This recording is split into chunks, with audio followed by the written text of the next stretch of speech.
అందరికీ జై భీమ్. ఇక ఆరోగ్యమే మహాభాగ్యం. ఆరోగ్యం మంచిగా ఉందంటే ఇక ఏ పనైనా సరే సజావుగా నడుస్తుంది. మనం ఏం చేయాలన్నా ఆరోగ్యం చక్కగా ఉండాలనేది ప్రధాన సూత్రం. మరి ఇప్పుడు వర్షాకాల సీజనల్ వ్యాధులు, విష జ్వరాలు విపరీతంగా తెలంగాణ రాష్ట్రంలో భారీగా డెంగ్యూ కేసులు, మలేరియాలు, టైఫాయిడ్లు, వైరల్ ఫీవర్ కేసులు అన్నీ కూడా మరి నమోదవుతా ఉన్నాయి. వీటన్నిటి పట్ల రాష్ట్ర ప్రభుత్వాలు మరి ఎట్లా చర్యలు తీసుకుంటా ఉన్నాయి? ఎక్కువ శాతం రాష్ట్ర ప్రభుత్వాలు బడ్జెట్ కేటాయించినప్పుడు అధికంగా మేము మరి విద్యకు, వైద్యానికి ఎక్కువ ప్రాధాన్యత ఇస్తూ ఉన్నాం. ఎక్కువగా బడ్జెట్ కేటాయిస్తూ ఉన్నాం. ప్రజల ఆరోగ్యమే మాకు మహాభాగ్యం. రాష్ట్ర ప్రజలంతా ఆరోగ్యంగా ఉంటే ప్రభుత్వానికి మంచి పేరు అని రాష్ట్ర ప్రభుత్వ పెద్దలు చెప్పుకుంటా ఉంటారు. దానికి ఒక శాఖ ఉంటుంది, ఆరోగ్య శాఖ మంత్రి ఉంటాడు, ఇక జిల్లాకి సంబంధించినటువంటి అధికారులంతా కూడా ఉంటారు. కానీ ఇప్పుడు కొంత భిన్నంగా కనపడతా ఉంది. రాష్ట్రంలో విష జ్వరాలు విపరీతంగా వచ్చేస్తా ఉన్నాయి. ఒక్క బెడ్ కూడా ఖాళీ లేదు, ఫ్లోర్ల మీద పడుకున్నారు మొత్తం. రాష్ట్రమే డెంగ్యూ కేసులు నమోదవుతా ఉన్నాయి. ప్రాణాలు గాల్లో కలిసిపోతా ఉన్నాయి. ఇక ఇదంతా ఒక ఎత్తు అయితే ఏజెన్సీ గ్రామాలు, మరి అమాయకమైనటువంటి ప్రజలు, గిరిజనులు, ఏజెన్సీ వాసులు, మరి వాళ్ళకి జ్వరం వస్తే పరిస్థితి ఏంటి? మనం ఏం ఎక్కువ చర్యలు తీసుకుంటా ఉన్నాం? వాళ్ళకి ఎట్లా అవగాహన కల్పించాలా? డెంగ్యూ అంటే ఏంటి, మలేరియా అంటే ఏంటి, టైఫాయిడ్ అంటే ఏంటి, అవి రాకుండా ఏం చర్యలు తీసుకోవాలనేది వాళ్ళకి ఏం అవగాహన కల్పిస్తా ఉన్నారు అధికారులు? అసలు అవి రాకుండా ఒకవేళ వస్తే వాళ్ళ ఆరోగ్యానికి సంబంధించి వాళ్ళ ప్రాణాలని కాపాడుకోవడానికి అధికారులు అసలు ఏం చర్యలు తీసుకుంటా ఉన్నారు అనేది ఇప్పుడు ప్రధానంగా కనబడతా ఉన్నది. ఎందుకంటే అవగాహన, వాళ్ళు కొంచెం అభివృద్ధికి దూరంలో ఉంటారు. ఏజెన్సీ ప్రాంత వాసులు, వాళ్ళకి అవగాహన కల్పించాలి. మనంతటా మనమే అక్కడ మెడికల్ క్యాంపులు నిర్వహించాలి. ఒక్కరికి జ్వరం వచ్చినా సరే బ్లడ్ శాంపిల్స్ తీసుకోవాలి. ఇగో మనం ముందస్తు చర్యలు తీసుకోవాలనేది మరి ఏజెన్సీల అధికారులు ఆలోచన చేస్తా ఉన్నారా లేదా? చనిపోతా ఉన్నారు అక్కడ.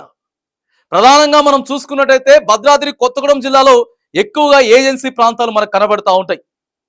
ఇక అక్కడ నుంచి వెళ్తే ములుగు, వెంకటాపురం, వాజేడు, చెర్ల, దుమ్మగూడెం, ఆ ప్రాంతం అంతా కూడా ఎక్కువగా ఏజెన్సీ గ్రామాలతో నిండిపోయి ఉంటుంది. వాళ్ళు టౌన్ రాలేరండి. దాదాపుగా నియోజకవర్గ పట్టణానికి రావాలనంటే 100 కిలోమీటర్లు కూడా ప్రయాణం చేయాల్సినటువంటి పరిస్థితి ఉంటుంది. ఆ రోడ్లు కూడా చక్కగా బాగలేవు. ఆ రోడ్ల పరిస్థితి కూడా బాగలేవు. ఆల్రెడీ మనం చెప్తూనే ఉన్నాం. ఇప్పుడే రీసెంట్గా కూడా ఒక వార్త వచ్చింది. జస్ట్ నౌ ఈ వార్త చేసేదానికంటే ముందే ఇగో అక్కడ ఒక 2 వీలర్ బైక్ యాక్సిడెంట్ అయిందని చెప్తా ఉన్నారు, చెర్లకు సంబంధించినటువంటి వ్యక్తికి.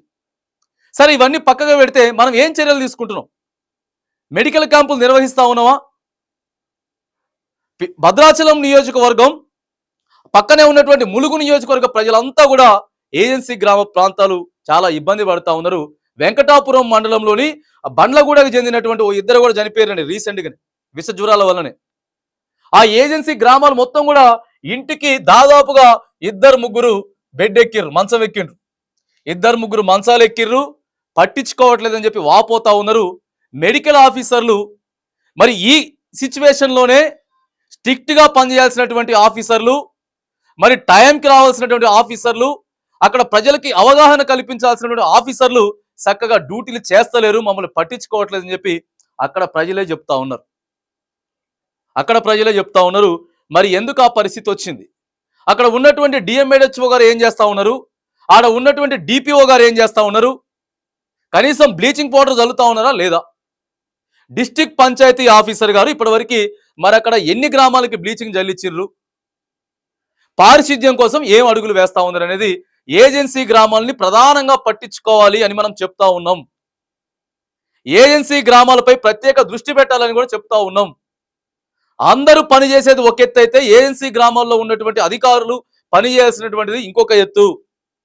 ప్రధానంగా వాళ్ళకి అవగాహనలు కల్పించాలా, వాళ్ళ ఆరోగ్యాల పట్ల జాగ్రత్తలు తీసుకోవాలి. మరి డిస్ట్రిక్ట్ హెల్త్ ఆఫీసర్ గారు ఏం చేస్తా ఉన్నారు? జిల్లా ప్రధాన మరి ఆసుపత్రికి సంబంధించినటువంటి ఆసుపత్రి డిఎంహెచ్ఓ గారు ఏం చేస్తా ఉన్నారు? ఇప్పటివరకు ఎన్ని మండలాలల్లా ఎన్ని గ్రామాలల్లా హెల్త్ క్యాంపులు నిర్వహించారు? ఎంతమంది బ్లడ్ శాంపిల్స్ తీసుకున్నారు? ఎంతమందికి అక్కడ వాళ్ళ ఆరోగ్యం పట్ల చర్యలు తీసుకుంటా ఉన్నారనేది కూడా ప్రధానంగా ఇవాళ రాష్ట్రం మొత్తం కూడా చర్చ జరుగుతూ ఉన్నది. ఇవాళ ఏజెన్సీ గ్రామాల వైపు, ఆ ప్రజల ఆరోగ్యాల వైపు ఇవాళ చూస్తూ ఉన్నారు. మొత్తం పడకేసింది వాళ్ళే చెప్తా ఉన్నారండి, క్లియర్గా చెప్తా ఉన్నారు. విష జ్వరాలతోటి విలవిల్లాడిపోతా ఉన్నాం, కాళ్ళు నొప్పులు, తీపులు, ఆసుపత్రికి పోతే పట్టించుకోవట్లేదు, వారం 10 రోజులకు ఒకసారి వస్తూ ఉన్నారు అక్కడ పిహెచ్సిలో ఉన్నటువంటి డాక్టర్లు అని చెప్పి చెప్తా ఉన్నారు. కనీసం కావాల్సినటువంటి టాబ్లెట్ల కొరత కూడా ఆడ ఉన్నది. కింద పొరలాడుతూ ఉంది చూడండి, అక్కడ సంబంధించిన మనకు డిస్ప్లే మీద కనపడుతున్నాయి. ఇగో ఆడ ఫ్లోర్ మీదనే పడుకొని అంత ఆగం అస్తవ్యస్తం ఉన్నది. కేవలం మరి వాళ్ళ ఓట్ల కోసమేనా, మనం వాళ్ళ ఓటు బ్యాంకు కోసమేనా, లేకపోతే వాళ్ళ ఆరోగ్యం కూడా మనం కాపాడుకోవాలా లేదా అనేది మరి అక్కడ ఉన్నటువంటి అధికారులు, అక్కడ ఉన్నటువంటి ప్రజాప్రతినిధులే ఆలోచన చేయాలండి. మేము అడుగుతా ఉన్నాం, సీతక్క గారు నెంబర్ 1గా పనిచేసేటటువంటి వ్యక్తి. అక్క మీరు అక్కడ దృష్టి పెట్టాల్సినటువంటి పరిస్థితి ఉన్నది. డిఎంఎడ్హెచ్ఓని, డిపిఓని, అక్కడ ఉన్నటువంటి వైద్య సిబ్బందిని అందరినీ కూడా మీరు ఒకసారి అలర్ట్ చేయాల్సినటువంటి పరిస్థితి ఉన్నది. ఒక్కసారి మీరు మాట్లాడండి, ఒక్కసారి మీరు సమీక్షా సమావేశం నిర్వహిస్తే ఇగో ఒళ్ళు దగ్గర పెట్టుకొని అధికారులు పనిచేసేటటువంటి ఆస్కారం ఉన్నది. ఇక్కడ భద్రాచలానికి సంబంధించినటువంటి ఎమ్మెల్యే తెల్లం వెంకట్రావు గారికైనా మేము చెప్తా ఉన్నాం, దయచేసి ఒకసారి ఏజెన్సీ ప్రాంత ప్రజల కోసం వాళ్ళు విలవిలలాడిపోతా ఉన్నారు, ఆసుపత్రిలో పట్టించుకున్నటువంటి పరిస్థితులన్నింటినీ కూడా ఒకసారి మీరు సమీక్ష చేయండి, అక్కడ ఉన్నటువంటి వైద్య సిబ్బందితో మాట్లాడండి. మనం 24 గంటలు కూడా సేవ చేయాల్సినటువంటి డిపార్ట్మెంట్లో మనం ఉన్నాం. ప్రజల ఆరోగ్యమే మనకు మహాభాగ్యం. మనం ప్రజల కోసం సేవ చేయడానికి ముందుకొచ్చినాం. ఇగో మనం ఎక్కడ రాజీ పడడానికి వీల్లేదని చెప్పి అక్కడ కూర్చోబెట్టి స్ట్రిక్ట్గా మాట్లాడాల్సినటువంటి పరిస్థితులు ఉన్నాయి. మనం అడుగుదాం ఒకసారి ములుగు డిఎంఎన్హెచ్ఓ గారిని, ఒకసారికి ఫోన్ చేసి, సార్ మరి అక్కడ ఏం చర్యలు తీసుకుంటా ఉన్నారు, ఆ జిల్లాకు సంబంధించి ఎన్ని మెడికల్ క్యాంపులు నిర్వహించారు, వైద్య సిబ్బందితోటి ఎంతమంది మాట్లాడుతూ ఉన్నారు, దయచేసి వాళ్ళకి ఈ క్లిష్టమైనటువంటి పరిస్థితుల్లో లీవులు ఇవ్వకండి అని ఒకసారి మాట్లాడేటటువంటి ప్రయత్నం మనం డిఎంఎన్హెచ్ఓ గారితో చేద్దాం. ములుగు జిల్లా చాలా దారుణమైనటువంటి పరిస్థితులు ఉన్నాయి ఏజెన్సీ గ్రామంలో. ప్రతి ఇంటి కూడా ఒకళ్ళు, ఇద్దరు, ముగ్గురు మంచం ఎక్కిర్రు. రింగ్ అవుతా ఉన్నది.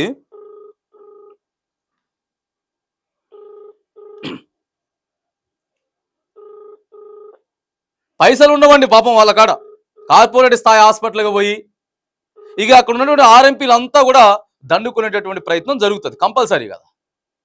మనం ప్రభుత్వ ఆసుపత్రిలో మనం కరెక్ట్గా మనం స్పందించకపోతే, మనం చూడకపోతే ప్రాణం ముఖ్యం కదా. ఇక అప్పో సప్పో చేసుకొని ఆ ఇల్లునో లేకపోతే పొలాన్నో తనఖా పెట్టుకొని ఏదో చేసి ప్రైవేట్ ఆసుపత్రులకు పోయి ఇక ఆర్ఎంపీ స్థాయిలో అడిగిపోతే మొత్తం దండుకునేటటువంటి పరిస్థితి ఉన్నది. మరి ప్రభుత్వం నుంచి మనమేం భరోసా కల్పిస్తున్నట్టు? డిఎంఎడ్హెచ్ఓ గారు మరి ఫోన్ లేపుతలేరు, మరి బిజీగా ఉన్నారా ఏమో తెలియదు, కానీ ఫోన్ లేపుతలేరు. మళ్ళీ ఒకసారి ట్రై చేద్దాం.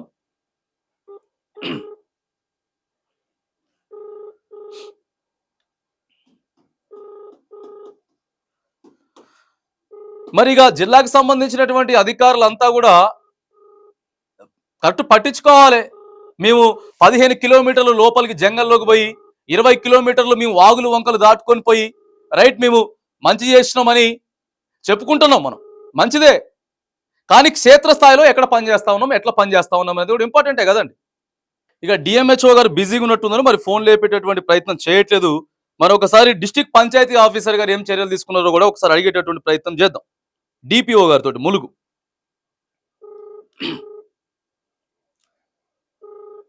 అక్కడ గిరిజన వాసులే చెప్తా ఉన్నారండి, పట్టించుకోవట్లేదండి హాస్పిటల్గా పోతే అని. సార్ నమస్తే అండి. నమస్తే, నేను జర్నలిస్ట్ మాట్లాడుతున్నా సార్, జూపల్లి కిరణ్ మాట్లాడుతున్నా. చెప్పండి. ఈ ములుగు జిల్లా డిపిఓ గారు సార్ మాట్లాడేది? అవును, నేను ఇన్ఛార్జ్ యాక్చువల్ సిఇఓ జడిపి నేను. సార్ ఓకే, లైవ్ లో ఉన్నాం మనం ఇప్పుడు. సార్ ఇప్పుడు ఆ జిల్లాకి సంబంధించి మనం పారిశుద్ధ్యం గురించి మనం ఎటువంటి చర్యలు ఇప్పటి వరకు తీసుకున్నాం? బ్లీచింగ్ కి సంబంధించిన లీవ్ లో ఉన్నా, మా అంకుల్ చనిపోయింది. అవునా? నేను రేపు మాట్లాడతానండి, కొంచెం నేను లీవ్ లో ఉన్నా. Right sir okay. ఒక లైవ్ లో ఉన్నాం కాబట్టి మీకు ఒక్కటే విషయం చెప్పదలుచుకున్నాం. ఏంటంటే సార్ అక్కడ యాక్చువల్గా ఏంటంటే పారిశుద్ధ్యం కరెక్ట్ గా లేదు. ఏజెన్సీ ప్రాంతంలో అక్కడ ఉన్నటువంటి ప్రజలకు కూడా కరెక్ట్ గా అందించట్లేదని చెప్పేసి మాకు కంప్లైంట్స్ ఉన్నాయి. ఉమ్, సో దాని పట్ల మీరు కొద్దిగా చర్యలు తీసుకోండి. బ్లీచింగ్ చేపించడం కానీ, లేకపోతే అక్కడ ఉన్నటువంటి సెక్రటరీలను కానీ, లేకపోతే సంబంధించిన అధికారులను కూడా కొద్దిగా మీరు స్పీడప్ చేసి షూర్ షూర్ తప్పకుండా ఆ, ఎంపీఓస్ పంచాయత్ సెక్రటరీస్ అందరికి మొన్న ఎట్లయితే స్వచ్ఛదనం పరిశుభ్రం చేశామో సార్. సేమ్ 5 days కాకుండా ఉమ్, తర్వాత కూడా సేమ్ సిమిలర్ యాక్షన్ తీసుకునేలాగా కలెక్టర్ గారు చెప్పారు. రెగ్యులర్ మీటింగ్ లో చెప్తూనే ఉన్నాము. కలెక్టర్ అడిషనల్ కలెక్టర్ ఉమ్, ఉమ్. సేమ్ ఆ 5 days లో అయితే ఏమైతే చేసినామో ఆ డ్రైన్స్ కానీ, రోడ్స్ స్వీపింగ్ కానీ, ఫాగింగ్ కానీ, తర్వాత యాంటీ లార్వల్ ఉమ్. స్ప్రేస్ కానీ అవన్నీ కూడా సిమిలర్ గా చేయమని చెప్పేసాం. ఈ వెంకటాపురం మండలంలో మాత్రానికి చాలా ఇబ్బంది అయితే ఉన్నది సార్. ఆ డబుల్ బెడ్రూమ్లు అయితే అసలు అస్తవ్యస్తంగా పడిపోయి ఉన్నాయి. ఆ డబుల్ బెడ్రూమ్ చుట్టూ కూడా మనకు అక్కడ నుంచి వీడియోస్ పంపించారు. ఓకే సరే సార్, ఒకసారి మీరు లీవ్ అయిపోయిన తర్వాత వెళ్ళిన తర్వాత మండే నుంచి రెగ్యులర్ గా సరే సార్, కొద్దిగా కొద్దిగా కొద్దిగా స్పీడప్ చేయండి. మళ్ళీ ఒకసారి వాళ్ళ మీ కింద స్థాయి సిబ్బంది కూడా ఒకసారి మీరు రైట్ అండి, రైట్, థ్యాంక్ యూ. రైట్ గా అక్కడ అధికారులే చెప్తా ఉన్నారు మరిగా లీవ్ లో ఉన్నాడట సార్. మరి సరే వాళ్ళు ఎవరో చనిపోయారని చెప్పి లీవ్ లో ఉన్నారు. ఖచ్చితంగా మళ్ళీ ఒకసారి మేము కింద స్థాయి ఎవరైతే ఎంపీడీఓలు ఉన్నారో, లేకపోతే అక్కడ ఉన్నటువంటి ఆ పంచాయతీ సెక్రటరీలు అందరికి కూడా మళ్ళీ మేము దానికి సంబంధించిన చర్యలు అన్ని కూడా చేపిస్తామని చెప్తా ఉన్నారు. ఇది చూడండి, వాళ్ళు చెప్తున్నటువంటి మాటలే, మనం కాదు. ఒకసారి వాళ్ళు ఏం మాట్లాడారో మీరు చూడండి. 13 జిల్లా వెంకటాపురం గ్రామం, ఈ ఎంగళరావుపేట గ్రామంలో ఇసుక జరాలతోటి మేము చికాకైతానం బాగా. ఈ పంచాయతీ వాళ్ళు ఎవరు రావటం లేదు, బీచింగ్ పౌడర్ లేరు, ఎత్తడం లేరు, భాషా వర్కర్లు రావటం లేరు.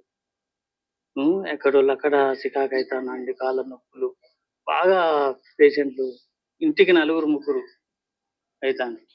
ఇసుక జరాలతోటి కాళ్ళ నొప్పులు అవుతానండి. ఎవరు పట్టించుకుంటారులే మమ్మల్ని. హాస్పిటల్కి పోతే ఆడ ఈ పోయినాక మాత్రలు ఇస్తారు, తోలుతారు. మమ్మల్ని పట్టించుకుంటాను లేదు. సరిపోవటాలే ఒకరిని ఒక కాళ్ళ కట్టుకోవాలి, అటోళ్ళు ఇటోళ్ళు మంది పేషెంట్లు పట్టించుకుంటా కింద పండుకుంటారు. కింద పండి ఆడ ప్లేస్ లేక ఆడ కింద పెట్టి గ్లూకోజు పెడతాను. చాలా ఘోరంగా పరిస్థితుందండి. మీరు మమ్మల్ని పట్టించుకోవాలని కోరుకుంటున్నాను. కాళ్ళు బాగా నొప్పులు వచ్చినాయి, జ్వరాలండి. నాకు నెల వెళ్ళి 2 నెలలు వస్తుందండి. ఇంతవరకు అయితే మమ్మల్ని పట్టించుకుంటారు ఎవరు లేరు. గవర్నమెంట్ హాస్పిటల్కి పోతే బెడ్లు లేవు, ఏం లేవండి. మాత్రలు ఇచ్చి పంపించారు. ఇప్పుడు నేను 2 నెలలు అవుతుంది. నువ్వు కుమారు పట్టుకొని గోడలు పట్టుకొని నడుస్తాను. అంటే ఒక మాత్ర ఇచ్చిన వాళ్ళు లేరు. వచ్చి నన్ను మందు మాత్ర చేసి చూసే దోమల మందులు లేవు, జ్వరాలు లేవు, ఏం లేవు అండి మా ఊళ్ళో. నేను దోమ తిరగక అసలు ఊళ్ళో అసలు ఎట్లున్నాయంటే అట్లున్నాయండి దోమలు. పట్టించుకునే వాళ్ళు లేరు మా ఊళ్ళో. ఉండి పోయినా కానీ పట్టించుకోవట్లేదు. అడుగుంటాం 2-3 ఒక దాంట్లో. మంత్రులు పట్టించుకునే లేరు, ఎమ్మెల్యే పట్టించుకునే లేరు, మా ఊళ్ళకి వచ్చిన వాళ్ళు లేరు, రోగాల గురించి పట్టించుకునే వాళ్ళు లేరండి. ఇట్లా మా ప్రజల్ని ఇట్లా ఓట్లప్పుడు వస్తారమ్మా, మళ్ళీ ఓట్లప్పుడు వస్తారు.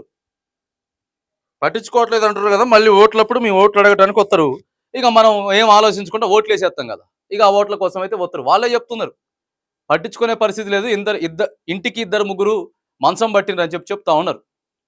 మనం రాజకీయం చేస్తలేము, రాజకీయాలతో మాకు సంబంధం లేదు, మాకు ఎవరితో ఏ పార్టీతో సంబంధం లేదు, ఏ వ్యక్తులకు సంబంధించిన మనం కాదు.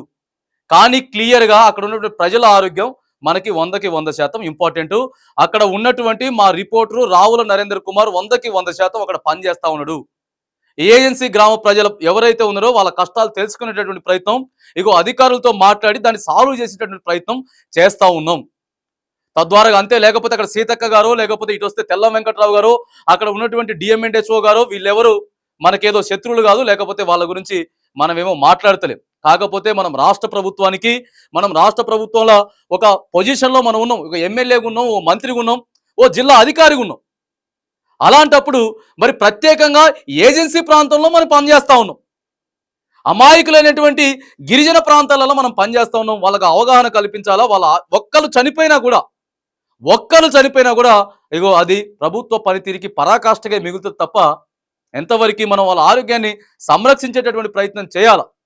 100కి 100% మీరంతా కూడా మరి స్ట్రిక్ట్గా వార్నింగ్లు ఇవ్వండి. కింద ఉన్నటువంటి అధికారులకి కానీ, లేకపోతే వైద్య సిబ్బందికి కానీ క్లియర్గా చెప్పండి, ఇగో ప్రజల ఆరోగ్యం మనకి మహాభాగ్యం, అవసరమైతే 1 గంట ఎక్కువ పని చేద్దాం.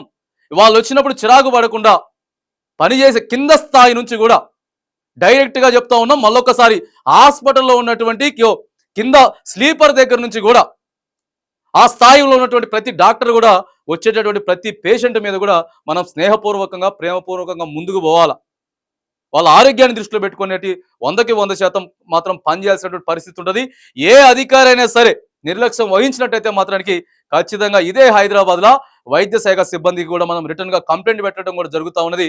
ఖచ్చితంగా ఏజెన్సీ ప్రాంత ప్రజల కోసం మాత్రానికి వైద్య సిబ్బంది అంతా కూడా పనిచేయాల్సినటువంటి బాధ్యత మరి అక్కడ ఉన్నది.